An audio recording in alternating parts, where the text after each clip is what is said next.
Fakhrul Hasan. Gold medal मिला हुआ। हिमानी जी देखिए, हिमानी जी जब भी चुनाव नज़दीक आता है, भारतीय जनता पार्टी वो हिंदू मुसलमान, मंदिर मस्जिद, भजन कीर्तन, अजान, लफ्ज जिहाद, हिजाब, नकाब, मदरसा, फिल्में, मज़ारे, यूसीसी, हलाल प्रोडक्ट, इन सब के पीछे छुप जाना चाहती है।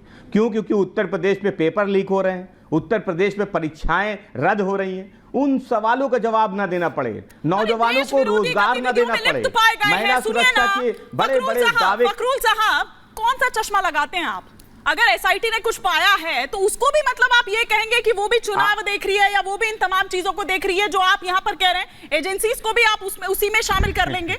अगर उसने कुछ पाया है, सामने निकल कर आया है, उस पर क्या कहेंगे? जांच होनी चाहिए, नहीं होनी चाहिए, या करने देना चाहिए जो चल रहा है? देखिए हिमानी जी देखिए, एजेंसियों पे मुझसे कुछ मत बुलवाइए कि एजेंसियां कैसे काम करती हैं, क्यों काम करती हैं, अच्छा। किसके इशारे पे काम करती है, पूरा देश अब जानता है। इसलिए ये मत कहिए कि एजेंसियां कर रही हैं तो सब कुछ ठीक हो रहा है, सब कुछ सही चल रहा है। एजेंसियां क्या कर रही, पूरा देश देख रहा है, पूरी दुनिया देख रही है कौन कौन सी एजेंसी कहां क्या कर रही है। जहां तक मदरसों का सवाल है, तो मदरसों में अगर कहीं कुछ गलत है तो उसकी जांच होनी चाहिए, लेकिन इसका राजनीतिक लाभ कैसे मिले, कैसे हिंदू मुसलमान हो जाए। और दूसरी बात देखिए हिमानी जी, एक बात बहुत स्पष्ट कर दूं, वैध और अवैध कुछ नहीं होता, मदरसे अवैध नहीं होते हैं। अच्छा। किसी की मानता होगी, किसी की मानता नहीं होगी, अवैध नहीं है। अगर कोई शिक्षा देना चाहता है, कोई पढ़ाना चाहता है, तो शिक्षा अवैध कैसे हो सकती है? शिक्षा देना सबका, शिक्षा की आड़ में, अधिकार, उस तालीम की आड़ में जो हो रहा है, जो एजेंडा चलाया जा रहा है, बात उसकी हो रही है, बरगलाइए नहीं फखरुल साहब, बरगलाइए नहीं। यही तो बात है ना हिमानी जी, उस तालीम की आड़ में जो भाजपा राजनीतिक रोटियां सेकना चाहती है, ये कह के कि उस तालीम की आड़ में जो है आतंकी पनप रहे हैं, इस तरीके की भाषा केवल भाजपा की हो सकती है। मैं तो फिर कह रहा हूं, एसआईटी क्या, एसआईटी अपनी जांच करती रहे और एजेंसियां अपनी जांच करती रहे। वो जांच एजेंसियां क्या कर रही, पूरा देश देख रहा है। इसलिए जो भी मदरसे पे कार्रवाई हो रही है, जिस तरीके से भारतीय जनता पार्टी चुनाव नजदीक आने के बाद मदरसों की बात करने लगती है, समाजवादी पार्टी इन सारी घटनाओं की निंदा करती है। बीजेपी एजेंडा चला रही है और आपके जो एसटी हसन हैं जो जहर घोल रहे हैं, वो क्या कर रहे हैं? जरा वो कौन सा एजेंडा चला रहे हैं, जरा क्विक रिएक्शन दे दीजिए, फिर मैं कासमी साहब का रुख करूंगी। हिमानी जी, नहीं हिमानी जी, किसी का बयान, किसी की कार्रवाई आप बताइए ना कि भाजपा क्या कर रही है।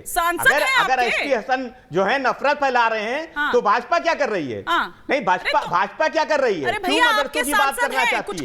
बताए ना कि कल कौन सी परीक्षा निरस्त की है। अभी तक तो ये देखा गया कि आप लोगों ने प्रमोट किया, एलिवेट उनको किया, वो निकल लिए, वो आपके पीडीए को ध्वस्त करते हुए निकल लिए। लेकिन फिलहाल तो यहाँ पर बात यह है कि आप कौन सा एजेंडा चला रहे हैं इसकी आड़ में। मैंने सवाल इतना सा पूछा था, आपने जवाब नहीं दिया। अब कासमी साहब से मैं जवाब ले लेती हूँ जो मदरसों पर आप कह रहे हैं। कासमी साहब, फिर नागर जी का रुख करो। एजेंडा देखिए, अब सुन लीजिए फखरुल साहब, आज बहुत ही शुभ दिन है, महिला दिवस है और महाशिवरात्रि के मौके पर तमाम देशवासियों को शुभकामनाएं, और हम सब अच्छे रहें, ठीक से रहें।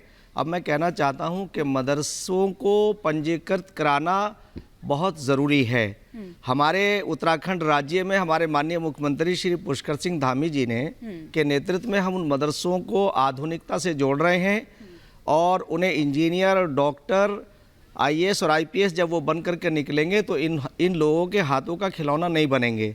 अब आगे रह जाती है जो मदरसे हज़रत मोहम्मद सल्लल्लाहु अलैहि वसल्लम की तालीम को देते हैं, वो तो हर तरह से पारदर्शी होते हैं और उनके अंदर ट्रांसपेरेंसी होनी चाहिए।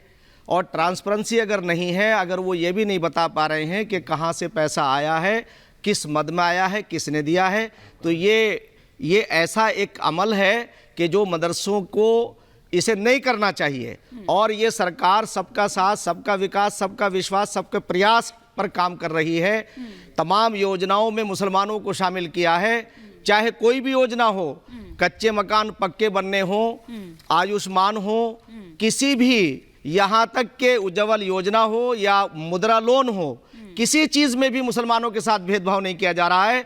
मैं समझता हूं कि पिछली सरकार में जो कांग्रेस की और समाजवादियों की सरकार रही है, उन्होंने इन्हें अनियमितताओं के अंदर इतना ढकेल दिया कि ये भी भूल गए कि हमें अपना हिसाब किताब रखना चाहिए। मैं मदरसों के लोगों का आह्वान करना चाहता हूं कि ये सरकार आपके कल्याण के लिए काम कर रही है और आपको बिल्कुल ट्रांसपेरेंस होना चाहिए, एक एक चीज आपका हिसाब किताब देना चाहिए और आप किसी के भी भरमाने से भ्रमित मत होइए, अपने आप को दुरुस्त करिए। ये लोग आपको आपके रास्ते से भटकाना चाहते हैं और ये पहली सरकार है जो अनियमितताओं के ऊपर आपको चेता रही है कि आप अपने आप को ठीक रखिए। तो यही तो तमाम महापुरुषों का रास्ता है। दुष्यंत जी, आप किस तरह से देख रहे हैं? अगर एसआईटी ने यह पाया है अपनी जांच में खाड़ी देशों से पैसा आ रहा है और उस पैसे का इस्तेमाल टेरर के लिए अगर किया जा रहा है, तो इसे आप किस तरह से देखते हैं? नहीं होनी चाहिए जांच, मतलब देश विरोधी गतिविधियां हो रही है अगर कहीं तालीम की आड़ में, शिक्षा की आड़ में, तो क्या होना ऐसे ही चलने देना चाहिए? देखिए,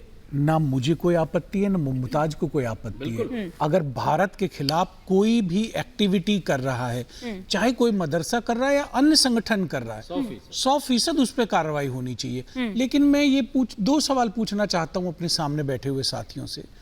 अगर बाहर से अवैध पैसा आ रहा है तो फेमा के अंदर मामला बनता है, ठीक है। अगर देश में अवैध धन ले रहे हैं लोग तो ईडी का मामला बनता है, धन शोधन का मामला बनता है, मनी लॉन्ड्रिंग का मामला बनता है। ईडी बड़ा बारीकी से जांच करती है। 2000 ऐसे पॉलिटिकल एक्टिविस्टों पे केस दर्ज कर रखे हैं और भी लगातार निरंतर आप ईडी की एक्टिविटी देखते रहते हैं। 10 साल से भारतीय जनता पार्टी की सरकार चल रही है। अगर ये मदरसे कथित रूप से इतना बड़ा अवैध काम कर रहे थे, अवैध धन ले रहे थे, तो ईडी कहां थी? फेमा के ऊपर इन पे कार्रवाई क्यों नहीं हुई? क्या कहीं ये ऐसा तो नहीं है कि आज भाजपा को अपनी पराजय दिख रही है, इसलिए बताने के लिए कुछ नहीं है, तो ये एक सांप्रदायिक माहौल को बिगाड़ने के लिए? कहीं इस तरह का तो कोई इसके पीछे ढका छुपा काम तो नहीं चल रहा है? देखिए, मैं ये इस चीज का दावा नहीं कर रहा, लेकिन मैं ये कह रहा हूं लोगों के मन में ऐसे सवाल उठते हैं। आपने 2019 में भी कहा था कि अवैध घुसपैठियों को हम भेज देंगे, कहीं हमने तो देखा नहीं। ना चुनाव से पूर्व न चुनाव के बाद में भारत में घुसे हुए अवैध घुसपैठियों को किसी को भेजा क्या? लेकिन इन्होंने वोट लिया। अब आपने कुछ इंपॉर्टेंट पॉइंट्स यहाँ पर उठाए, फेमा और ईडी और वो तमाम बातें, और साथ ही साथ आपने भी वही बात कही जो यहाँ पर फखरुल साहब कह रहे थे कि ये चुनाव मतलब टाइमिंग को लेकर। ठीक है। तो ममता जी से जवाब मैं इस पर ले लेती हूँ। ममता जी, कई सारे पॉइंटर्स हैं जिन पर आपको जवाब देना है।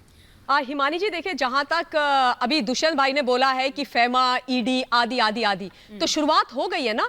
सबसे पहले एसआईटी का गठन किया गया जब पिछली बार पाया गया मुख्यमंत्री जी के द्वारा कि 16,500 के करीब मान्यता प्राप्त मदरसे चल रहे हैं, लेकिन बहुत सारे ऐसे मदरसे हैं जिनके पास मान्यता नहीं है।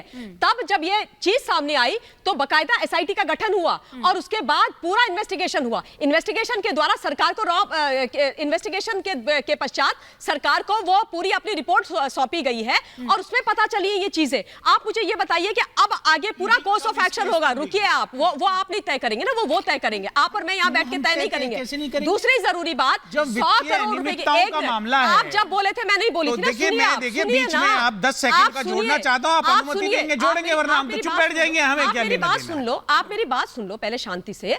देखिए, जब ईडी को आना होगा, इन्वेस्टिगेशन की आवश्यकता होगी, वो भी होगा, क्योंकि देश से ऊपर कोई नहीं है दुष्यंत भाई, कोई नहीं है। तो कानून को जो लगेगा, जिस एजेंसी को जो लगेगा, तो वो काम होगा। अवैध मदरसे चल रहे हैं, 100 करोड़ रुपए का अवैध पैसा आया है, उसका हिसाब किताब वो अवैध मदरसे चलाने वाले दे नहीं पा रहे।